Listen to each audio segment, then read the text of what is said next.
Hey guys, I want to just continue some of the discussion I've been having about corruption in the church, how we got here, and what we can do to move forward, right? Because we don't want to circle the drain.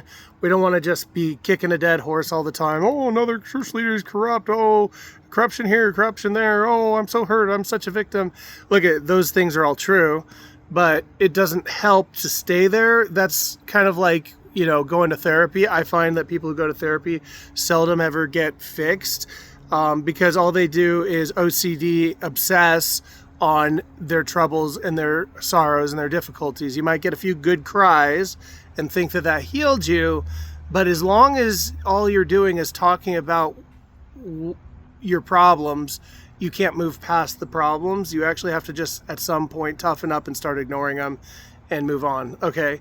But there has to be a plan on moving forward, and that's what the church needs right now, because it seems like all the church as a whole has a leadership corruption problem, but in the charismatic church, it seems like they've embraced all the corruption, all forms of corruption. There used to be a phrase that they used to teach ministers about the dangers of the 3 Gs, which I think John Paul Jackson correctly said now it's 4, but the 3 Gs were gold.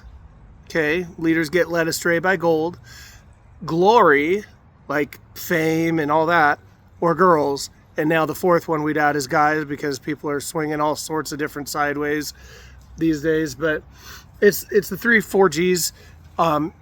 The other branches of church seem to have a problem with sexual sin in their ranks, but you don't see as much glory. You don't see as much of the gold in those, but charismatic church seems to have embraced all three with the false prosperity gospel. Not that God doesn't want us to prosper, but their version is a total twisting, totally corrupt, total deception, wolves in sheep's clothing. Come on, we should have woken up to this a long time ago. But anyways, so the gold, and then the glory, the fame.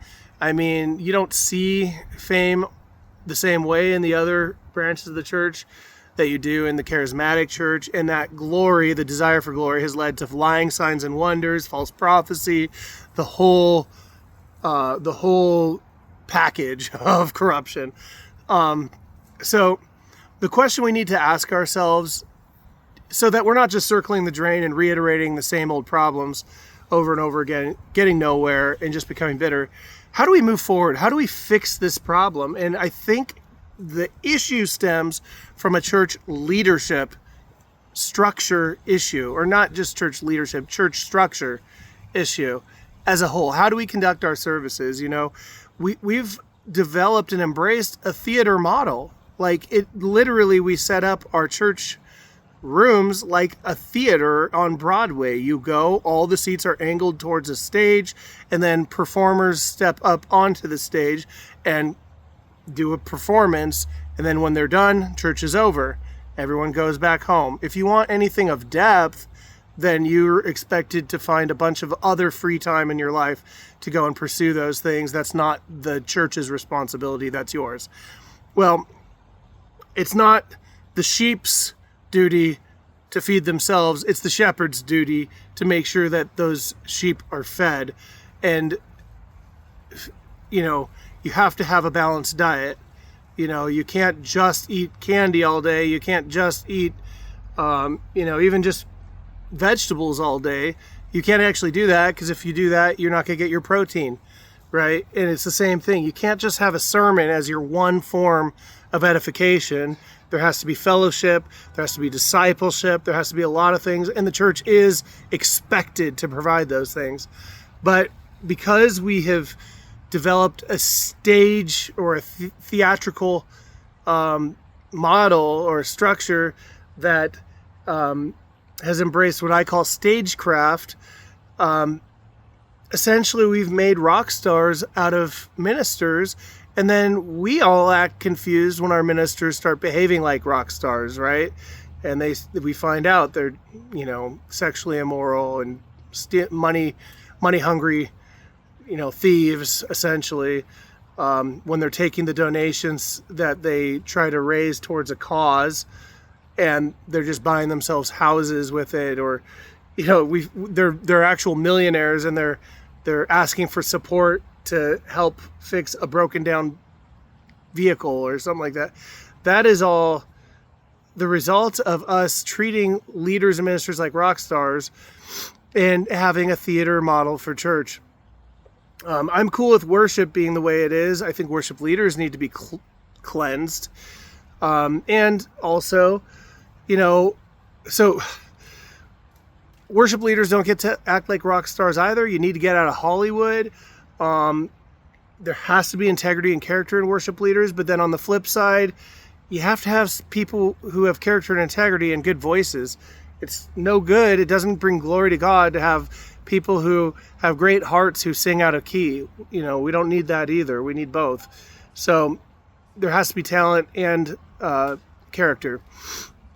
And then on the other side, preaching being the sole means of spiritual edification in the church. Look, we need preaching. That shouldn't go away. But I mean, if that's all you get when you go to church, and every Sunday it's like you gather and you sit in a chair as an anonymous participant and just watch like an audience, a passive audience member. And then when the person up front whose one gift gets expressed is done, you go home. That is not church, and that's not going to really grow you. It might kind of hold you back from running headfirst into hell, but it's certainly not going to make you take ground for the kingdom, right? It just doesn't work that way. So what have we done? Why did we develop a theatrical model of churchianity? I call it, not Christianity, it's churchianity. And I really think it has its roots in Rome. I think that it's not what we see in the New Testament, right? We see them gathering together. They had synagogues, of course, and those synagogues that found Christ did convert, and they would preach Christ, so there's that. But they were gathering together all the time. The church, it said when you gather together, one has a spiritual psalm, hymn, spiritual gifts are manifest. That doesn't happen in our churches nowadays. And of course, back then it was mostly home churches, and I don't think home church model really is the answer, although some do. The problem with home church model is it becomes introspective and everyone just becomes obsessed with their problems, and it just circles the drain of my problems or what's going on with who and such and such.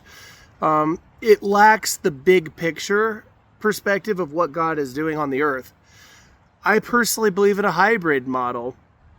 I think we should gather corporately in large assemblies, just like what we see happening in heaven in the book of Revelation when we're gathered around the throne. There should be the largest corporate gathering, and we worship and glorify God during that. But I do also think we should have a hybridized model where maybe one week we hear a preacher preach to bring that big picture perspective of where the movement's heading, what God's doing on the earth. But then maybe the next week, everybody breaks off into smaller groups of 50 or so, led by a pastor who pastors those 50 long term. And in those meetings, people can talk about what's going on in their lives. The body can minister to the body, and it doesn't just have to be a mouth all the time. Every time we, in the body that gets expressed, the hands, the feet, the eyes, the ears, all, the nose represents discernment. But all the different pieces of the body can come together and minister and edify each other. And what we'll find is maybe initially that adjustment is a little awkward because people are used to that anonymity, and maybe they even prefer it to some degree because they don't want people poking around in their lives. They're just trying to survive, right? You're just trying to survive your trauma, and someone poking into the trauma, that doesn't feel good, right? And so initially, people might even want to drop out to avoid it, but long term, you will find that will sustain revival, sustainable revival, and it will serve as a platform for strategically spreading the kingdom into different spheres of society, right? Because if you can have groups that are meeting together that are in the arts or whatever, you can strategize. So That being said, this is the answer, I believe. I truly do. Every ministry I've been a part of, where I've seen young people and old people come in, get revived, get renewed, get refreshed, have a new passion for God again, it's always been in these settings where there's a corporate worship, corporate gathering, still corporate preaching, but also breaking off into smaller groups together and actually doing life and being mentored, being discipled, ministering to one another, knowing who's around you. Every single time, it's always that model. And then when those people leave those environments and go back to the regular church, I would say 75% of them fall away. Like it's just real, because the church is not structured to sustain revival. It is structured to sustain career ministry, and that is it. It doesn't sustain the people. You have to wake up. You have to, you have to smell the coffee here and realize it's not working and it's never going to work, and no amount of fake stuff is going to fix it. No amount of gaslighting your people is going to fix it. No amount of hiding your sin is going to fix it. The other nice thing about the model, the hybrid model I'm talking about, is leaders who have sexual perversion in their lives. Well, people, maybe not leaders, but just people in general, that's going to kind of manifest pretty quick. And the body is going to catch on to that really quick. And then, the nervous system, so to speak, which would be what sends pain signals, right? So it sends the red alert. The gathering together in community, fellowship type church aspect of that hybrid model is going to act as a nervous system and immediately red flag people who have those kinds of sexual issues, which will then create a buffer and stop them from rising up into prominent positions of ministry in the church. And we would actually reduce all these freaking scandals that are going on that make the church look bad. I mean, if anyone could come up with a better fix, let me know. But the days of saying, the fix is you need to get yourself right while you're corrupt, those days are over. Come on, get over it. Wake up, guys. We're entering the end times, whether you like it or not. I don't like it, but here we are. So we need to do something better. We need to do something different. And we can't keep having the same problems rise up over and over again without making changes.